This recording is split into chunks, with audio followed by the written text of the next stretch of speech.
For this exercise, you're gonna need a foam roller and a mini band. This is a great way to work on a muscle group that does not get trained very often, which is our hip internal rotators. Now, for this exercise, you're gonna choose a mini band that is appropriate for the goal of the exercise.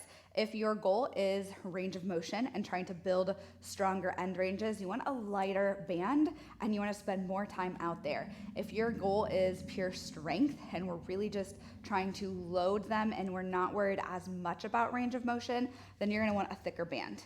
You're gonna put the band around your ankles. We're gonna make sure you're sitting on the bench and your legs are hanging off.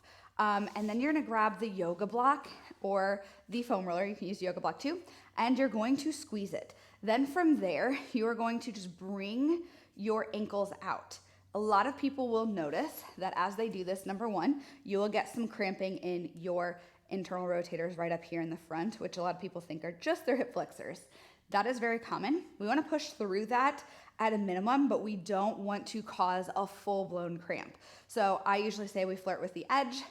As soon as you feel the cramping, we just stay there and you try to hold it and not cramp more. So for some people, that's just all they can do at the beginning, and it's more the cramping that limits them. That just means that you don't have strength there, and this is an exercise you need to do. Over time, the cramping should decrease, and then we can add the intensity.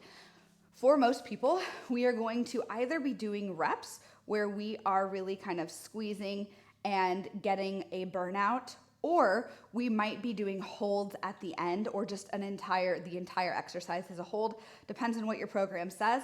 But one thing you do want to pay attention to is if you have one side that does not internally rotate as well as the other, that we're just gonna focus on that side and see if we can get them to meet a little bit. For most people, we might need to work a little bit more on the side that is a little bit weaker and figure out what's going on there. You don't need to worry too much about asymmetries, but it is something to pay attention to.